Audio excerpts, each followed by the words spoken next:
Hello student, आज हम start करेंगे आपका चैप्टर नंबर 8 जो कि है आपका बायनोमियल थ्योरम।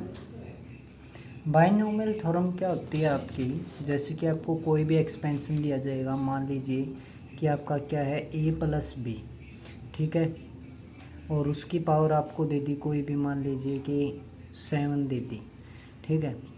तो इसको आपको खोलना, ठीक है, जैसे कि आपको a+b का होल स्क्वायर तो पता ही है। अगर मान लीजिए कि आपको क्या दे दे, पावर 7 देते, ठीक है, तो इसके के लिए आपके पास फार्मूला नहीं है। तो इस तरह की जो एक्सपेंशन आपको दे दे, कोई टर्म दे दे आपको, तो उसको कैसे सोल्व करेंगे ये देखिए। जैसे कि a+b का होल स्क्वायर का मतलब क्या है कि पावर कितनी है 2, तो जो पावर है वो ऊपर लिखिए, जो मैक्सिमम पावर है आपकी वो ऊपर लिखिए, c लिखिए, ठीक है। और सबसे पहले 0, क्या पावर जितनी है वो 2c0। अब आपका a को लीजिए, a की पावर आप क्या लिखोगे n, यानी कि n की जगह कितनी है 2, यानी कि जितनी मैक्सिमम पावर दे रखी है वो। b की पावर आप कितनी लिखोगे 0, b की पावर कितनी लिखोगे 0, 2c0, यानी कि जो पावर दे रखी है वो c लिखिए। स्टार्ट कहाँ से करेंगे 0 से, ठीक है। फिर जो a है उसकी पावर जो सबसे ज़्यादा है वो, ठीक है। b की पावर जो यहाँ पे नीचे आ गया वो, फिर प्लस का साइन 2c, अब 0 हो गई तो इसके बाद 1, ठीक है। अब a की पावर 2 थी ना, तो a की पावर को तो कम करो, 2 थी तो कितनी हो गई 1, और इसकी b की पावर को बढ़ा दो, तो पहले 0 थी अब हो गई 1, फिर प्लस में 2c2, क्या 2c2। अब a की पावर पहले 1 थी, 1 घटा दो, क्या रह गई 0, और b की पावर पहले 1 थी, कितनी हो गई 2। देखिए क्या a+b का होल स्क्वायर दे रखा है, तो आपके पास जो भी दे रखा है, यानी कि पावर जो है वो 2 है तो 2, 7 है तो 7, c0 यानी कि 0 से स्टार्ट करना है, c0 से स्टार्ट करके a की पावर जितनी भी आपको दे रखी है वहाँ से स्टार्ट कीजिए। फिर अगले स्टेप में एक कम, फिर उससे अगले में एक कम, फिर उससे अगले में एक कम, इस प्रकार से कम करती जानी है। b की पावर है वो 0 से स्टार्ट करनी है, और जितनी भी आपकी पावर दे रखी है वहाँ तक बढ़ाते चले जाना, 0 से 1, फिर 2, फिर 3, इस प्रकार से। अब 2c0 का मतलब क्या होता है भाई, आपका 2c0 का मतलब होता है 1, क्योंकि 2c0 को सोल्व करेंगे तो 2 का फैक्टोरियल डिवाइड में क्या होगा, जो भी आपका r है यानी कि 0 का फैक्टोरियल, और ऊपर वाले में से नीचे वाला माइनस और उसका फैक्टोरियल, तो 2 का फैक्टोरियल डिवाइड में बचेगा 2 का फैक्टोरियल, 0 का फैक्टोरियल क्या होता है 1 का फैक्टोरियल, तो इससे ये कैंसिल आउट, तो क्या रह गया 1, ठीक है। फिर इसकी मल्टीप्लाई किससे है a स्क्वायर से, तो a स्क्वायर। b की पावर 0 का मतलब क्या होता है 1, प्लस का सिंबल, 2c1 का रिजल्ट आएगा आपका 2, ठीक है।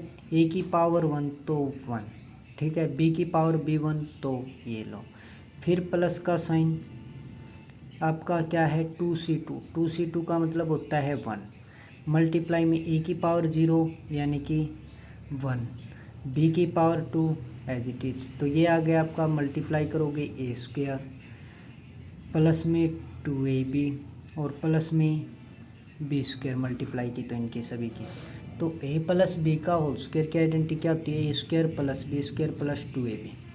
इसी प्रकार से मान लीजिए, ये तो छोटी सी आइडेंटिटी थी, हम याद कर लेते हैं। अब पावर 7 दे दी तो उसकी कैसे करेंगे भाई, सीधी सी बात है, पावर कितनी दी है 7, तो 7c से स्टार्ट करो, पहले 0, a की पावर पहले जो सबसे ज़्यादा है वो, फिर b की पावर 0, फिर प्लस में 7, 0 हो गया तो अब इसके बाद 1, a की पावर 7 थी तो कितनी आ जाएगी 6, b की पावर 0 थी तो 1 हो गई, यानी कि a की पावर घटानी है, b की पावर बढ़ानी है, और c में 0 से लेके जहाँ तक आपका ये ऊपर वाला ना यहाँ तक बढ़ाते चलना है 0 से स्टार्ट करके। अब 1 की हो गई थी तो 2 की, 7c2, ठीक है। ए की पावर पहले 6 थी, अब हो जाएगी 5, बी की 1 थी तो 2 हो जाएगी। बी की पावर वो होगी जो सी के नीचे है, ठीक है। हमेशा याद रखना कि ए की पावर वो होगी जो नहीं, बी की पावर वो होगी जो सी के नीचे है, ठीक है। फिर 7C3, अब ए की पावर पहले 5 थी, अब कितनी रहेगी 4, बी की पावर पहले 2 थी, अब हो गई 3, ठीक है। फिर प्लस का सिंबल, 7C3 था तो 4 हो गया, ए की पावर पहले 4 थी तो 3 रह गई, और बी की पावर 3 थी तो 4 हो गई। प्लस में 7C4 था तो 5 पे पहुंच जाइए। ए की पावर पहले 3 थी, अब वो रह जाएगी 2, और बी की पावर पहले 4 थी, अब रह गई नहीं, अब हो गई कितनी 5।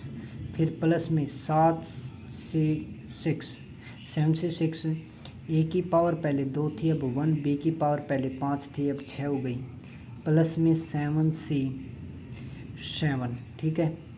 और ए की पावर कितनी है 1 थी, अब कितनी रह जाएगी 0, बी की पावर पहले 6 थी, अब 7, तो ए की पावर 0 पे पहुंच गई, बी की पावर 7 तक पहुंच गई, तो रिजल्ट आपका यहाँ पे कंप्लीट हो जाता है, ठीक है। 7C0 को सॉल्व करना है तो सीधी बात है भाई, 7C का मतलब 7 का फैक्टोरियल डिवाइड में जो नीचे दे रखा है उसका फैक्टोरियल, और फिर ब्रैकेट में ऊपर वाले में से नीचे वाले को घटा के उसका फैक्टोरियल, तो ये आ गया 1। 7C1 का मतलब 7 का फैक्टोरियल, नीचे वाले का फैक्टोरियल, ऊपर वाले में से नीचे वाला घटा और उसका फैक्टोरियल, यानी कि 7 आ जाएगा सोल्व करोगे तो, ठीक है। इसी प्रकार से ये सब सोल्व करोगे आप तो इनके रिजल्ट अलग अलग आएंगे, ठीक है। तो इस प्रकार से लिखना आपका क्या होता है, बाइनोमियल थ्योरम होता है, और उसको सोल्व करना। अब देखिए हमारे क्वेश्चंस करेंगे हम। चैप्टर 8 है, एक्सरसाइज है आपकी 8.1, जिसमें आपका क्वेश्चन नंबर फर्स्ट है, एक्सपेंड दी एक्सप्रेशंस 1 - 2x की पावर 5। तो बाइनोमियल थ्योरम है आपकी a + b की पावर अगर n है तो n c 0 से लेके, ठीक है, a की पावर जो मैक्सिमम है वो n, फिर b की पावर 0, ठीक है। फिर इसमें 0 थी तो 1 हो गई, पहले पावर n थी तो उसमें से एक कम, इसकी 0 थी तो बढ़ गई, यानी कि a की पावर कम कर दी, b की पावर एक बढ़ा दी, और c के जो नीचे है वो लगातार बढ़ता जाएगा, जितनी ऊपर पावर होती है उतने तक प्लस में चलते जाएंगे आपके, ठीक है। फिर लास्ट में क्या आएगा, जितनी पावर है c, और फिर जितनी पावर है यानी कि n है तो n 5 है तो 5, 4 है तो 4, और a की पावर 0 हो जाएगी और b की पावर n हो जाएगी, ठीक है, मैक्सिमम पावर हो जाएगी b की। तो by using binomial theorem the expression 1 - 2x की power 5 can be expressed as, यानी कि ये दे रखा है। तो सबसे पहले पावर कितनी है 5 है ना, तो 5C0 से स्टार्ट करेंगे, a की पावर जितनी है वो पूरी, और b की पावर 0, यानी कि किसी की भी पावर 0 होती है ना उसका रिजल्ट 0 नहीं 1 होता है, किसी की भी पावर 0 उसका रिजल्ट 1 होता है, तो वो लिखने की ज़रूरत है नहीं। फिर 5C0 था, अब आएगा 5C1, अब पहले 1 की पावर 5 थी, अब कितनी रहेगी 4, इसकी कितनी थी 0 थी, अब कितनी हो जाएगी 1। फिर 5C2 आएगा, ठीक है, पहले 1 की पावर 4 थी तो कम करनी है 3, बी वाला क्या है -2x है तो उसकी पावर पहले 1 थी तो अब 2, फिर 5C2 के बाद 5C3 3, 1 की पावर 3 थी तो 2 हो गई, और बी वाले की पावर 2 थी तो 3 हो गई। फिर 5C4, पहले वाले की पावर 1 कम, दूसरे वाले की पावर 1 बढ़ गई। फिर इसी प्रकार से 5C5, यानी कि 1 की पावर पहले 1 थी तो अब 0 रह गई, और -2x की पावर पहले 4 थी तो अब 5 हो गई। तो ये आपका होता है 1, ये भी 1 होगा, तो 1 के और 1 के मल्टीप्लाई 1। 5C1 को अगर आप सोल्व करोगे तो क्या आएगा 5 आएगा, तो लिख दिया। 1 की मल्टीप्लाई 5 के साथ करोगे तो 5 ही आएगा, -2x है इसकी ये लिख दे मल्टीपल में। फिर 5C2 का सोल्व करोगे 10 आएगा, 1 की पावर 3 है तो कोई फ़र्क नहीं पड़ेगा, 10 की और 1 की मल्टीप्लाई 10, माइनस में था ये। तो पावर अगर क्या है आपकी इवन नंबर हो, यानी कि 2 4 6 8 10 2 से भाग होने वाली संख्या अगर पावर में है तो वो रिजल्ट हमेशा पॉजिटिव आता है। तो 2 की पावर 2 4 और x का स्क्वायर प्लस में 10, ठीक है, किसकी वजह से 5c3 की वजह से, 1 का स्क्वायर कोई लिखने की ज़रूरत है नहीं। फिर पावर अगर इवन नहीं है बल्कि ओड है, यानी कि विषम संख्याएं आपकी क्या 1 3 5 7 9 जो 2 से भाग नहीं होती वे हैं, तो जो रिजल्ट माइनस में है तो माइनस में आएगा, ठीक है, प्लस में तो प्लस में, तो माइनस में है तो माइनस में आएगा। 2 की पावर 3 का मतलब 8 और x की पावर 3 ये हो गई। फिर 5c4 को सोल्व करेंगे तो 5 आएगा। 1 की पावर 1 लिखने की ज़रूरत है नहीं, पावर क्या है 4 है, 4 क्या होता है इवन नंबर, तो रिजल्ट आएगा प्लस का, तो 2 की पावर 4 16 और x की पावर 4 है, ये आ गया।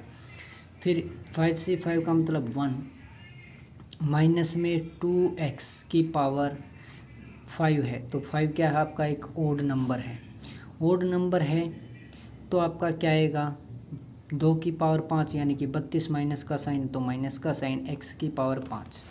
तो अब ये हो गया भाई 1, 5 की और माइनस 2x की माइनस का 10x, 10 की और 4x स्क्वायर की 40x स्क्वायर, 10 की और माइनस 8x क्यूब की माइनस का 80x क्यूब, 5 की और 16 की 80 और x की पावर 4 माइनस 32 की और 1 की माइनस का 32x की पावर 5, ठीक है।